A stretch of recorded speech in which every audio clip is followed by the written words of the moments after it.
Hello, everyone, and welcome to this week's edition of the Village Law SEQFC preview show. My name is Darren Lutton, and welcome to lockdown. We hope you're enjoying it. I've got my Calabar mask. Let's get on with the show, shall we? All right, so we've got guests tonight from all competitions. Some are with us now, some will hopefully be joining us a little bit later. Fingers crossed. We've got Lliam with us. G'day, Lliam. Hey Darren, how are you, mate? Thank you for having me on again. Good. And Tony's got the man flu. Can you believe it? Tony Jorkas with the man flu. He is infallible, isn't he? Unbelievable. I thought he was indestructible, that guy. Anyway, as promised, let's start with the MPL. And our guest this week is the new Brisbane Strikers coach, Vedran Becirbegovic. Almost. Vedran. G'day, Vedran. How are you, mate? Hi, good evening. How are you, Darren? Good. All right, let's start at the beginning. You taking on the job in the first place at the Brisbane Strikers. Tell us how that all came about. Well, it was pretty simple. I just had a call, and they asked me if I wanted to become new head coach, and I said yes, and that was about it. We quickly agreed to the terms, and yeah, I'm here now. So yeah. So you being an old boy would have had a lot to do with that decision? Well, definitely. Yeah, I think so. I've been watching some games, to be honest, and I went to the club a few times and, said hello to the people there. So probably, had a chat with a few people, and they knew I kind of didn't take any role this year, so I was available and free. So that probably had to do something with that as well. So yeah. All right. Tell us about your first training session. What did you do? Well, first training session. To me, the first couple of training sessions was more to get to know the boys and to have a look, what we got in our squad. And obviously, I had a very short time to prepare for the first game. A couple of training sessions. We just worked a little bit on our defensive setup, and that was about it. But now, having some more time with the boys, we are able to do a little bit more on different things, and I'm getting into groove of things. So yeah. And you went to Mackay and came away with your first win. Yeah, that's right. Yeah. So we really prepared well for that game. We knew we had to win it, and our boys worked hard at the training sessions, and we stuck to our structures, and in the end, it paid off. We got the first win. All right. That what was the reaction from the club and from the fans, and most importantly from the players? Well, obviously, we passed through some difficult times, as a team, and obviously that first win is a big confidence booster for the boys. And everybody's obviously happy at the club as well, so now it's about consistency, what else we can create, and we're just taking a game at a time, and obviously there's still quite a lot to be played. There's another 12 games to go, so it's nothing over yet. We're going to just keep fighting and see what happens. All right, let's have a look at other results from the weekend. Lions had a 1-0 victory over Gold Coast Knights. Peninsula Power, they keep on going. 1-0 win over Logan Lightning. Moreton Bay, 5-1 over Redlands. And Sunny Coast Wanderers, 2-1 over Capalaba. Brisbane Raw Youth, Lliam, 5-0 over Eastern Suburbs. It's time to get on that Raw Youth bandwagon, I reckon. Yeah, good result for them over Eastern Suburbs. And, they just keep going on, don't they?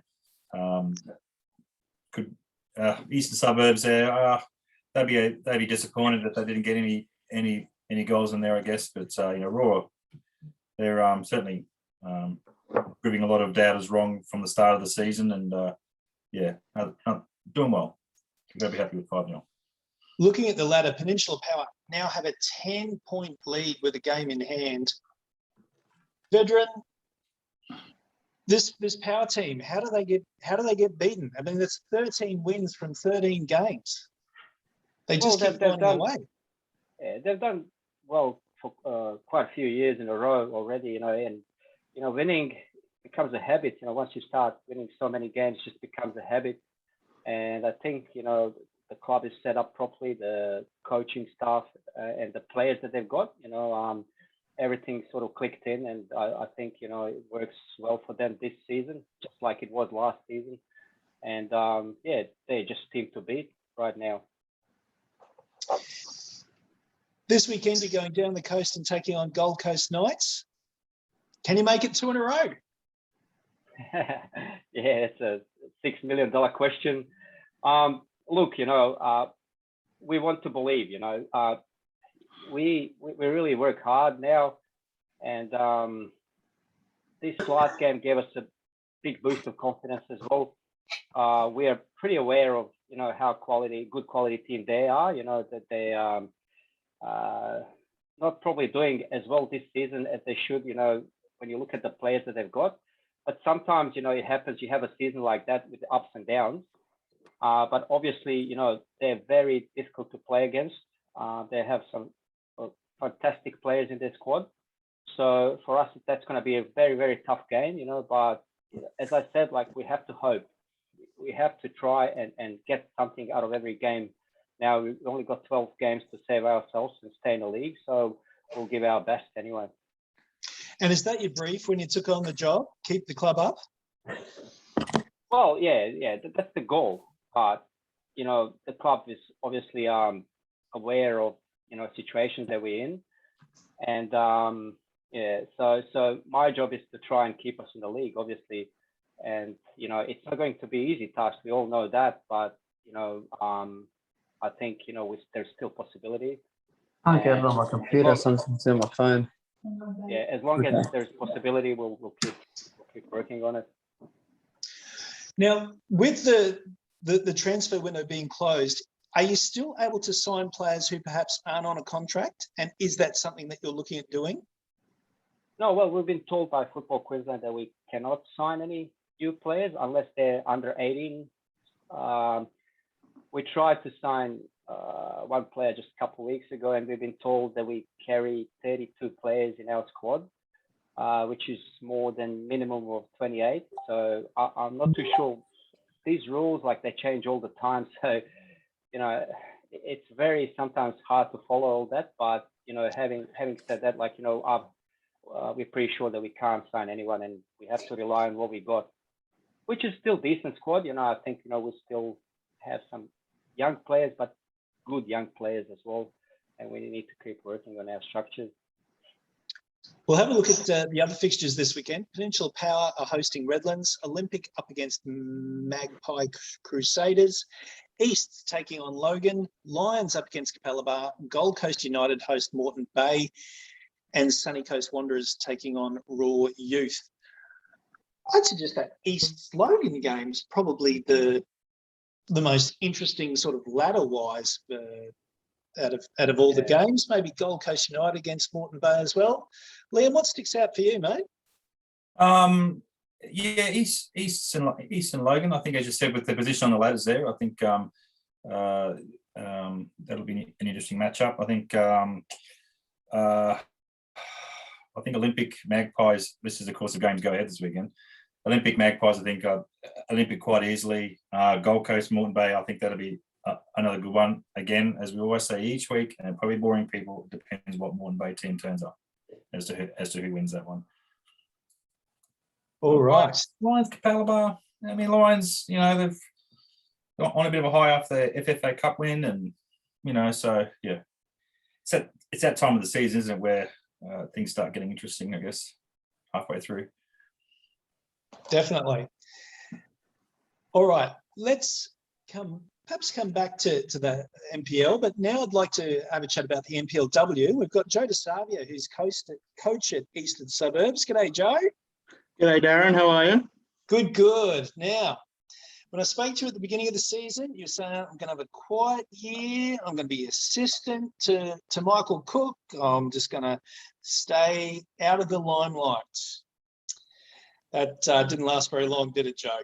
No, that's correct. I as you know, I left Mitchelton last year, and the plan was to take a bit of a quiet year. And I was looking forward to working with Michael, learning from him. I think, we can always learn as coaches. That no one can profess to know it all. So yeah, I was looking forward to that.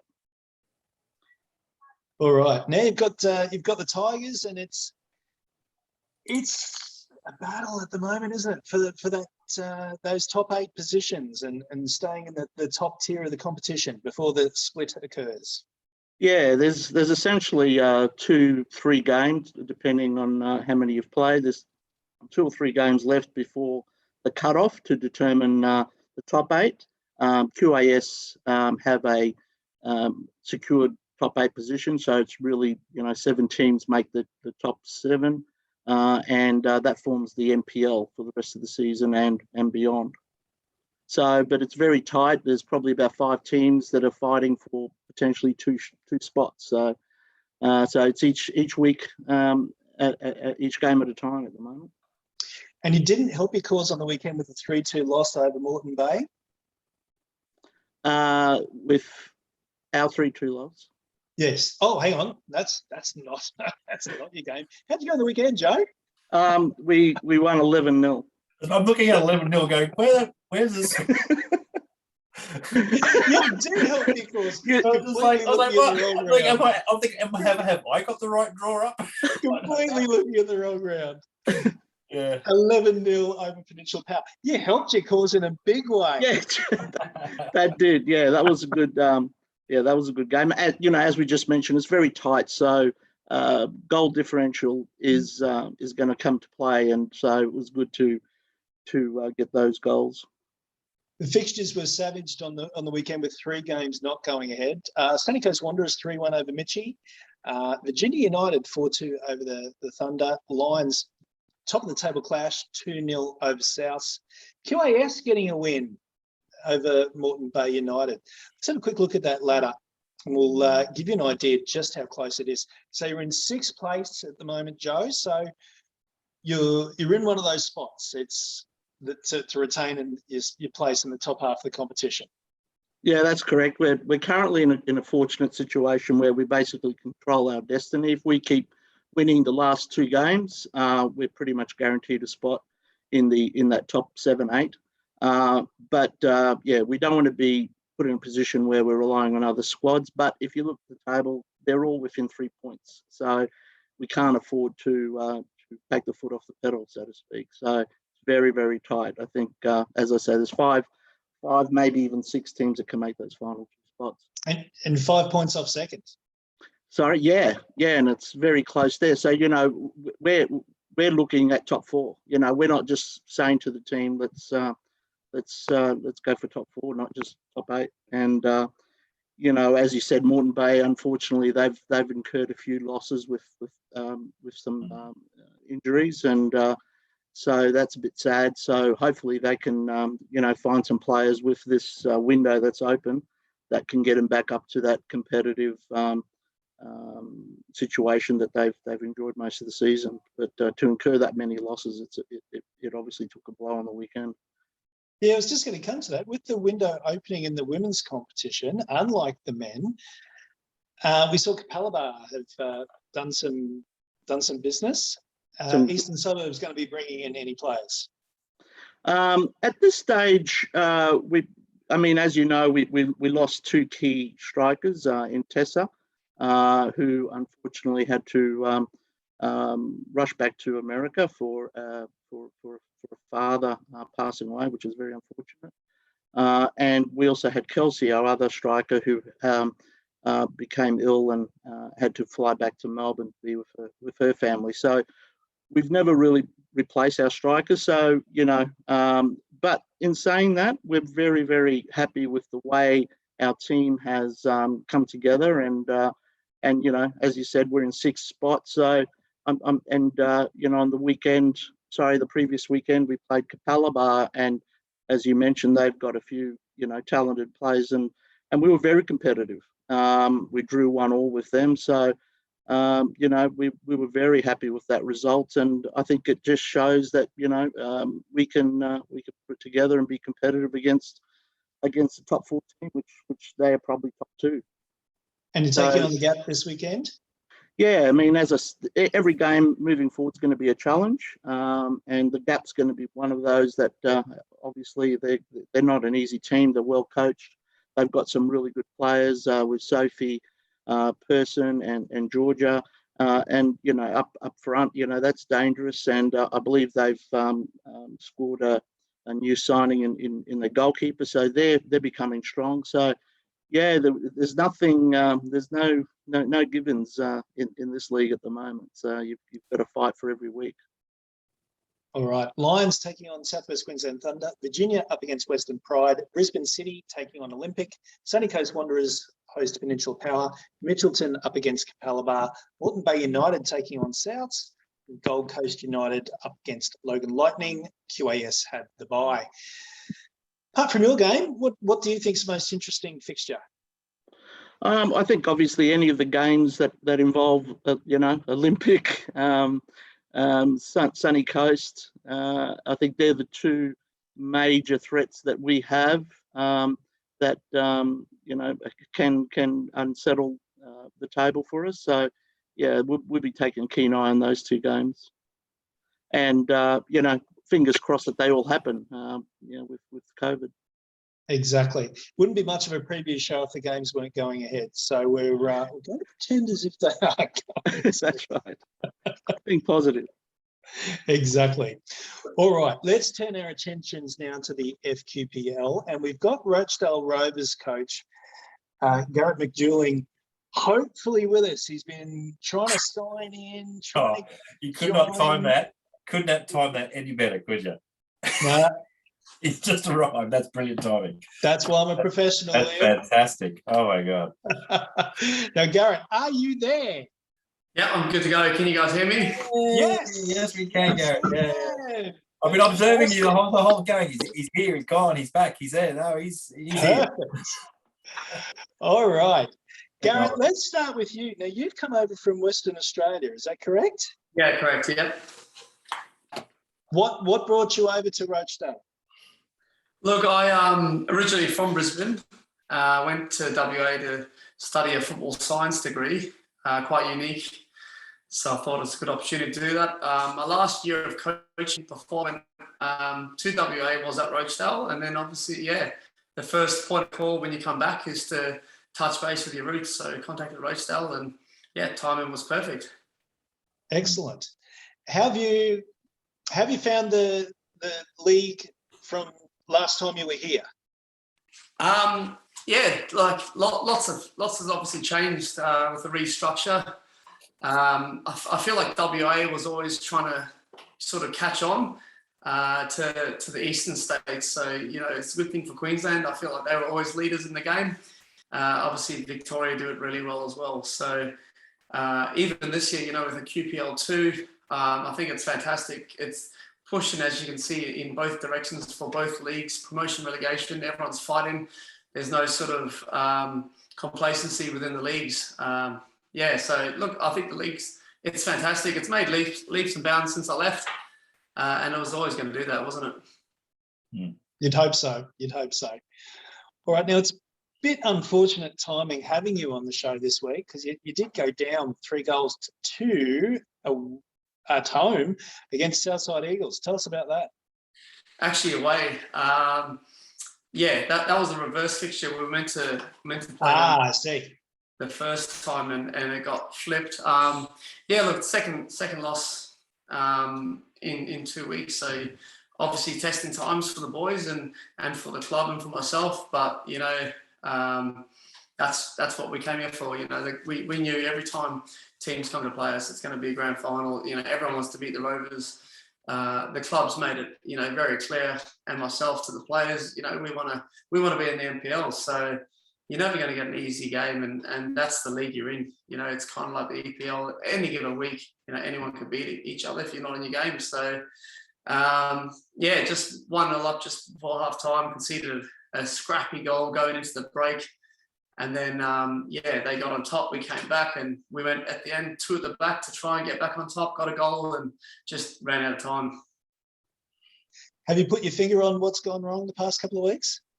I don't think anything's gone wrong. It's just if it's results based, you'd probably look from the outside in going, things are going wrong. But yeah, when you're on the ground, I think it's just a matter of moments, a couple of moments here and there. We played Wolves in the first round and won, convincingly. I think it was 8-1 in the end. But 60 minutes in, even going into the break, that game was, well balanced. So it's kind of like the same, in the last few weeks. The game was well balanced, and then, one team gets on top. So I don't think we deserve to beat Wolves by, 6 or 7 goals. And that's just the league, every game's well balanced. It's just taking opportunities, and something, goes for you or goes against you. Against Sunny Coast, crazy own goal from one of our most experienced players that's probably never scored that in his life. It was a beautiful goal, wasn't it? It was a cracker, and he'll tell you that. And then, a red card from one of our centre backs that headbutts somebody. So, it's just moments that decide games, and we accept that. We know it's always going to be tough when you got an outfit like City, but that's what everybody signed up for, and that's what we love.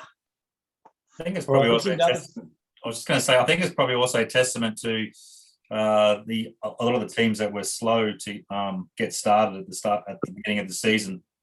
They're slowly progressing. They're slowly getting better and better and better, and which can be seen in the ladder now with fourth down to about 10th, only separated by about 6 points, 7 points. So it's you can say that you lost 2-3, but Southside Eagles too have improved greatly since the start of the season. And once you start getting that hunger to start growing, and you can see yourself going up the ladder. It just encourages players just to play better, doesn't it? Really? Yeah, 100%. Our first game was away to Sunny Coast, and you look at that and go, oh, that's it's always tough going there.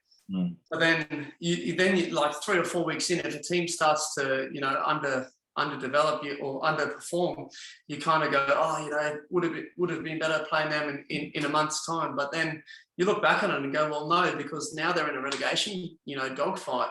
Yep. Every team is going to be up for it. So there's never really a good time to play a team. You just got to be up for every single game, whether you're trying to make the top 4 or sort of starve out relegation. There's, like you said, every single team's up for it. And Wolves are definitely no different. I think Holland Park Hawks as well. Even though they sit last in the ladder, they haven't been playing badly. They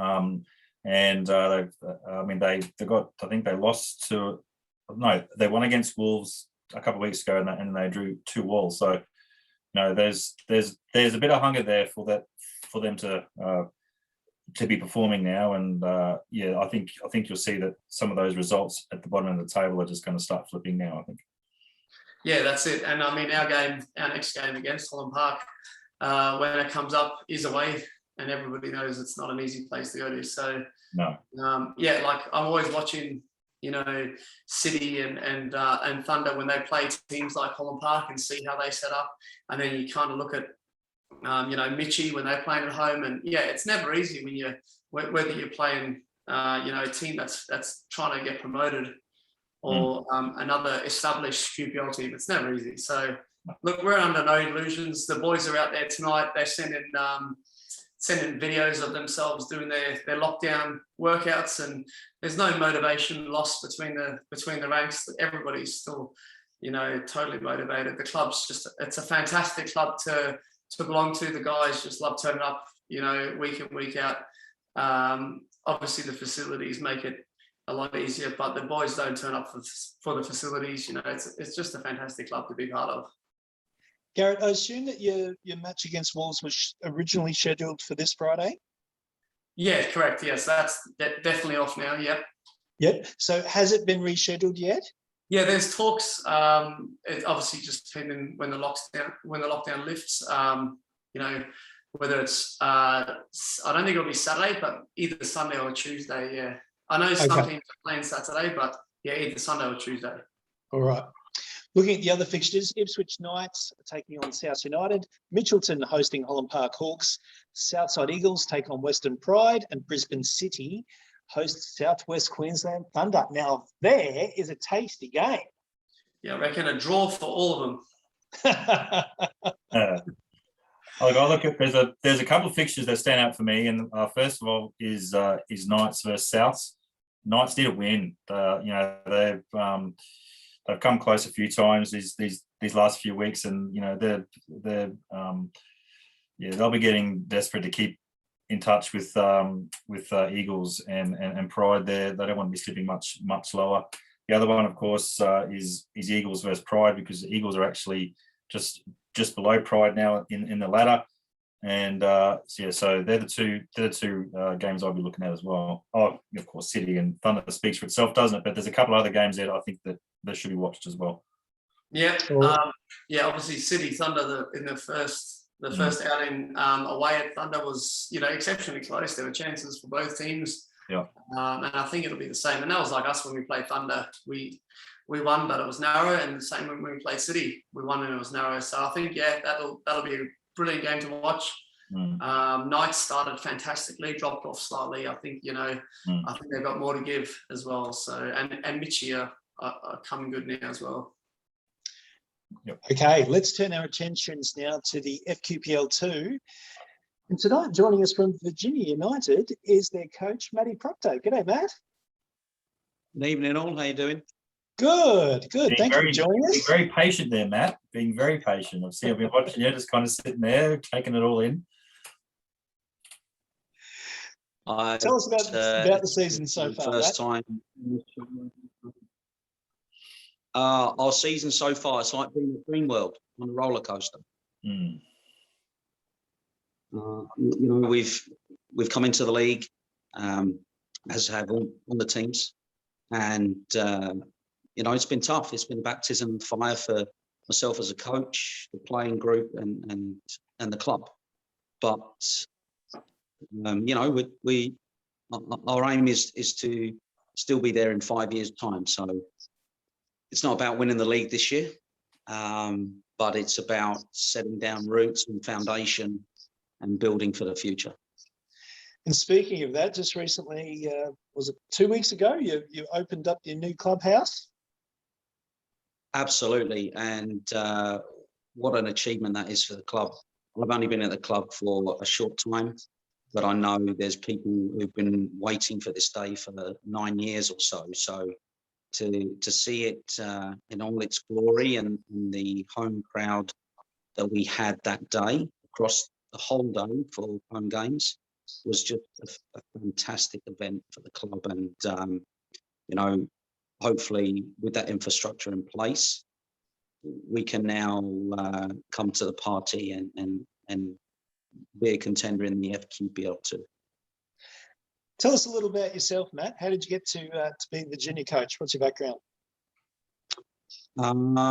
I spent some years up in Toowoomba as the first 11 head coach at Toowoomba Grammar School. Coached some SAP, youth and seniors at South West Queensland Thunder, then relocated to Brisbane about 18 months ago, and came on board at Virginia pre-season this year after speaking with the head of football, Jordan Leatherdale, who brought me on as the first team coach. And how's it been trying to recruit players this season? Oh, look, it's been tough. I mean, we don't have an open checkbook. We don't have a bottomless pit of money. And I didn't want to bring players in who were driven by money. I've got a good bunch of players around me. And the mandate for a Virginia United player was, first and foremost, are you a good person? If you're a good person, that ticks the main box. I can help you be a better player, but if you're not a good person, then we're probably not going to get along. So those guys that turned up to our trials, and the first question was, well, how much are you going to pay me? And I want this amount of money a week. They weren't the people we wanted at our club. So it's been tough trying to get guys to turn up and sign on and believe in the cause. And maybe that has hurt us We don't have an experienced player in our group that has been around the blocks in MPL or QPL or even higher. So that has definitely hurt us. But like I said, we're an ambitious club, but we're cautious as well, that we're not going to throw cash at people and be skint after a year. So it's been tough, but we're in a good place. We're in a really good place. And you had a 2-2 draw on the weekend over the previously pointless Coomera Colts. Tell us about the game. Again, it kind of summed Virginia up. We started okay. We did well. We got ahead. Then we took our foot off the gas and let Coomera back in. And then we, picked up the pieces and drove on and got in the lead again and took our foot off the gas. And fair play to Coomera, that they deserved the result. And they equalised, I think, in the 90th minute. But even in the 90th minute, from there on in, we created 3 extra chances and should have won the game. But absolute 100%, they wanted to win the game more than we did at the weekend, and that's disappointing from us. And we'll aim to fix that in our next game. But Coomera thoroughly deserved their point at the weekend. Good for them. Looking at other results, Taringa had a 2-0 win over Grange Thistle, Caboolture 2-0 over North Star, and Sanford Rangers a 2-1 victory over Magic United. Quick look at the ladder. As we mentioned, Coomera Colts are now on the board with 1 point. At the top, Caboolture have a 5-point lead over Taringa, Grange Thistle and North Star. And we sort of do ask this question every week, but I'll get your take. Caboolture by far the best team in this competition, or is it a 3-horse race, as TK mentioned a few weeks ago? 2-horse. Oh, Tony said it was a 2-horse race. Everyone else agreed it was a 3-horse race. Oh, just okay. I mean, the ladder doesn't lie, does it? You don't sit at the top of the ladder with 31 points from accident. And Taringa and Grange don't sit second and third with 26 points by accident. But it's not a big of divide or gap as what the table shows. We've played everybody, and I don't fear anybody in that competition.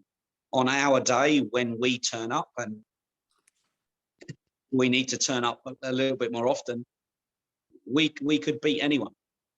Caboolture, they came to our place the other week, and the scoreline says that they spanked us, but we gave them 8 goals. I'm looking at the ladder here. We've conceded 53 goals this year. I haven't seen 1 goal go in against us where I go, you know what, that's a fantastic effort. That's a great goal. I'd say out of 53 goals, 52 would be individual errors by us. And we've been punished. And over the years, Virginia playing in the leagues that they've been playing in, if you make 10 errors during a game, at that level, you might get punished for 4 or 5. At this level, you'll get punished every single time, because that's how ruthless, particularly teams like Caboolture, Taringa, Grange, that's how ruthless they are. You make an error, they pounce on it and they punish you. We need to learn to stop making errors. And when we do, we'll be far more competitive. Yeah, not that we're not competitive, but again, like I said, I can't think of 1 goal we conceded this year where I've stood back and applauded the other team and gone, that's a great goal. Matt, I'm sure the other coaches here are nodding in agreement, going, yes, that's the same with my team as well. Matt, I was just going to say, when you were mentioning before about player attitude, were you a bit uncomfortable saying that, or you're just looking at your mannerisms, you just seem to be uncomfortable with that at all? But I think that's pretty commendable to have a club that is about finding the right attitude of players than anything, because once you get your attitude right with the players, you know that's what you build your club on. And people can come to your club and they can see the attitude of the senior players and it brushes off on the younger kids. And so I think that's a very good way to start building something good at Virginia. I see it as an extension of family life, really. Yeah. We're trying to build a family, and we have a big family in Virginia already. We have nearly 1,200 members of our club. Yeah.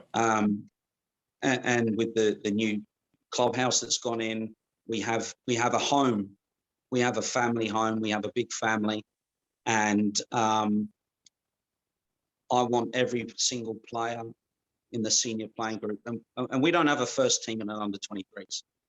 Our squad is the senior group. It's not a divide, and our playing shirts are distributed between number 1 and 40, and it doesn't matter if you're the first team keeper or you're the under 23s keeper or whatever.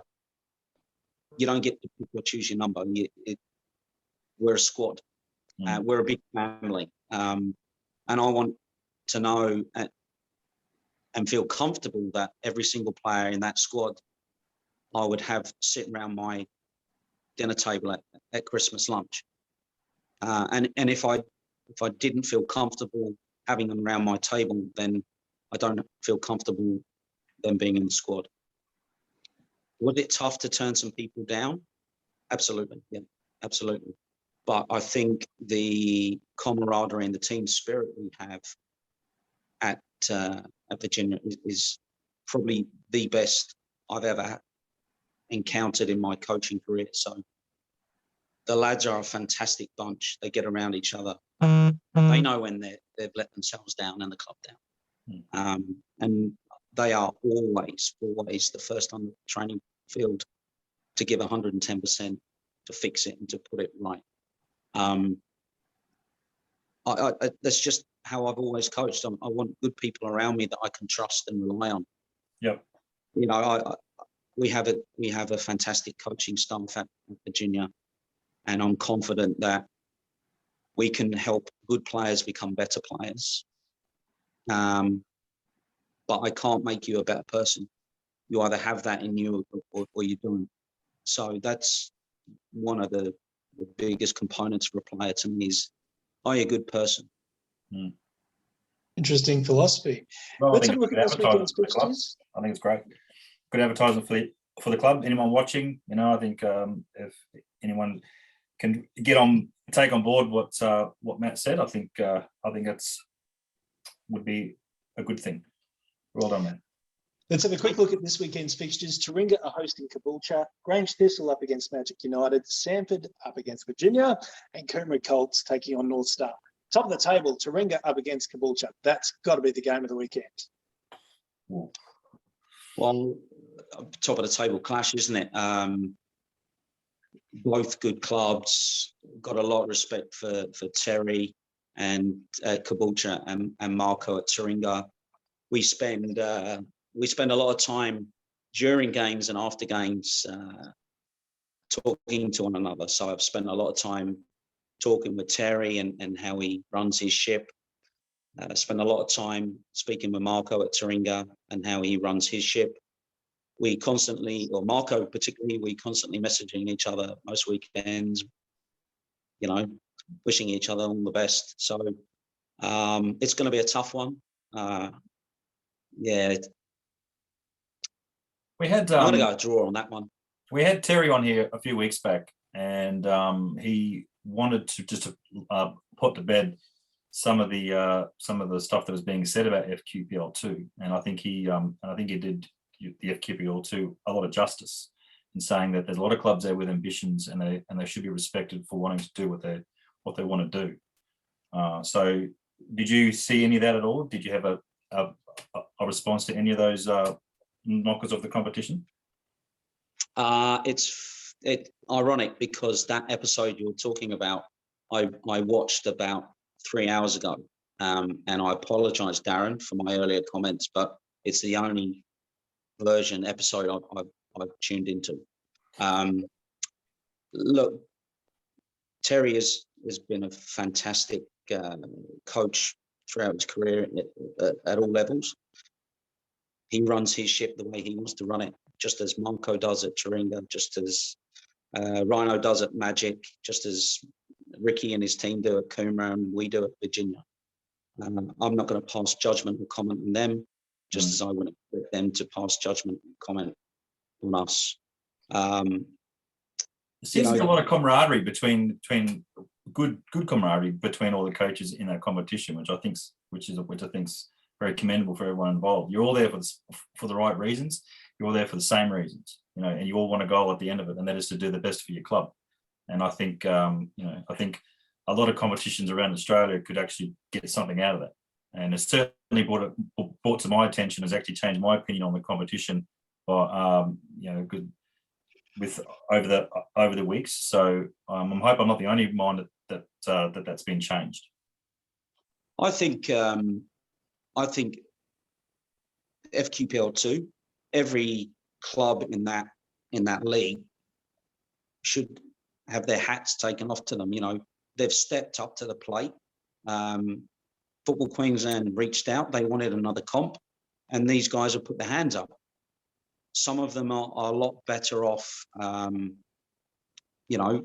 just financially, but structurally, and can cope with the change in leagues.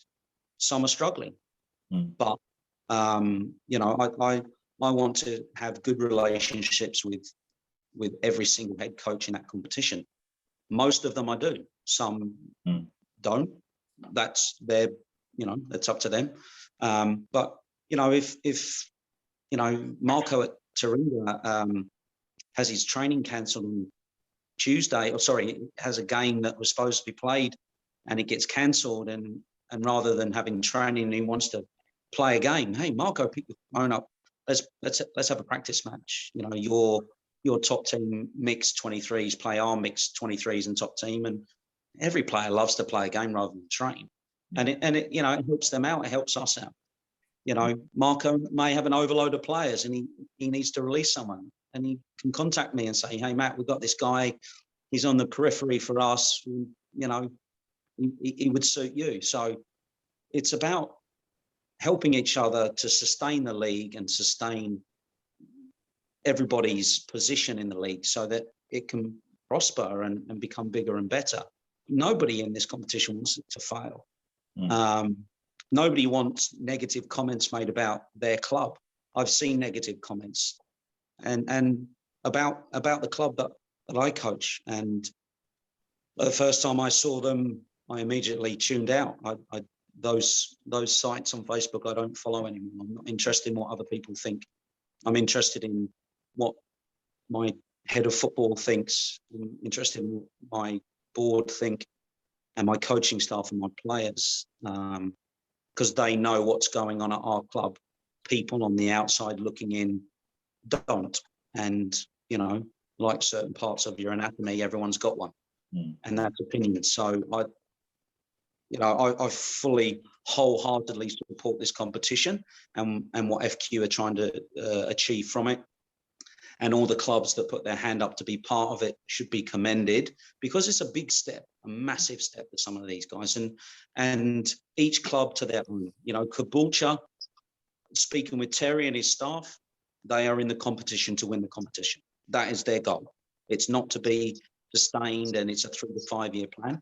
Their goal is to win it. 110%. Our goal, it's a 3 to 5 year plan. We're in it for the longevity. And like I said earlier, we don't have an open checkbook.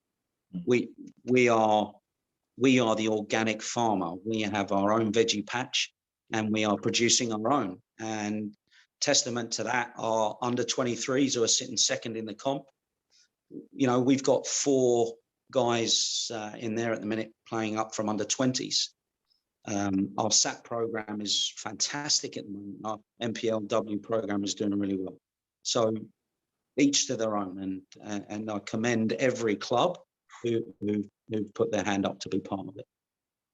All right, we might leave that there, and I'd just like to wrap up the show by just asking you all a question. Does the men's competition need the transfer window to open? And Joe, should the women's competition have had it open? Should it remain closed? Vedran, we'll start with you on that if you're still there. Well, it used to be before that, you could always find players from the lower leagues. What that does is probably, when you look at MPL competition, it's probably a little bit more intensity there. It's a bit more competition. There's like a bit more quality.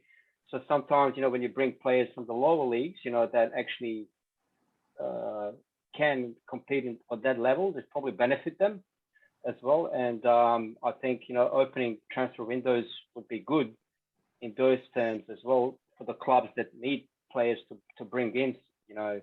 I mean, I understand as well the other point of view, but as a club, looking from our personal point of view, we probably needed that window open. But then again, I'm thinking like sometimes when you bring new players as well, they need to adhere to your structures, and will they adapt or not? That's the question as well. So at the moment, from our personal point of view, we've got what we got, and I think we've got some quality young players, and we are a team in ascendance, and I think for us it doesn't really matter. We just keep working, and I think results will come. And that's my opinion anyway. What are your thoughts, Joe? Well, as far as the women's program, I think we should have a time when the window closes, and that's just to prevent players from, jumping, ship around finals time. But I think it should remain open from the start of the season to that point, because unfortunately we don't have a reserves league, so to speak, that we can draw players from. Yes, we have an under 23 league, but most of that's made up by 16, 17-year-olds, and that's a really big jump to go from that league to the seniors. So injuries do happen, and obviously we need a window that we can replace players due to injury and so forth throughout the season. But to have it just limited for 2 or 3 weeks, you're sort of like waiting for that window to replace injuries or players that had to relocate or anything like that. It makes it a little bit restrictive. What's your take, Garrett?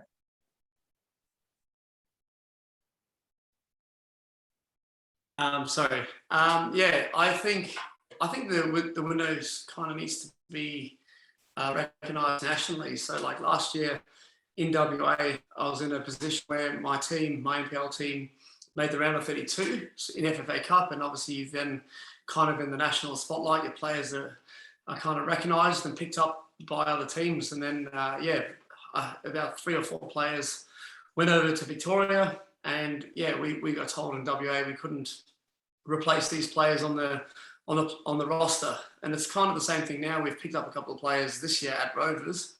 They've played for 2 clubs, and now they're just training with us. So my worry is, I guess, that it's going to be the same thing flipped, where you might have some states grabbing players and other states taking players, and it's not kind of recognised where the window's aligned. So I think whether it's open or closed, and whatever time frame it is, it needs to be aligned across Australia. Sounds pretty good. What do you think, Matthew? I agree, Garrett. I think if it's going to be a window, it should be nationwide. And with Joe, I think if it's open for the women, it should be open for the men. In the last 8 weeks, we've lost 4 players, 3 snapped ACLs and 1 ruptured Achilles. And that's hurt us because they've been senior players. So, if we're going to have a window, it should be across the board for both men and women. And I still think, particularly with FQPL2, who some clubs are light on the ground just because of the nature of the beast that it is. I mean, I look at some clubs who we've played, and they've got 11 maybe 12 for their 23s, and 4 of them are backing up for the first team. You know, I think there needs to be a case by case, and you submit your case, and hopefully FQ can listen to your circumstances. But I feel for the guys who are struggling with numbers, particularly at this stage. I know, like I said, those injuries have hurt us. But like Vedran said, we get on with it. It's the hand we've been dealt, and we play that hand. But I would like to see it across the country the same, and for both men and women. All right. That's the show, everyone. Thank you very much for your participation tonight. Been a long one, but a good one. I hope you'll all agree. So thank you to our guests. Thank you, Lliam. We might end it right away. This has been the Village Law SEQFC preview show. We will see you next week.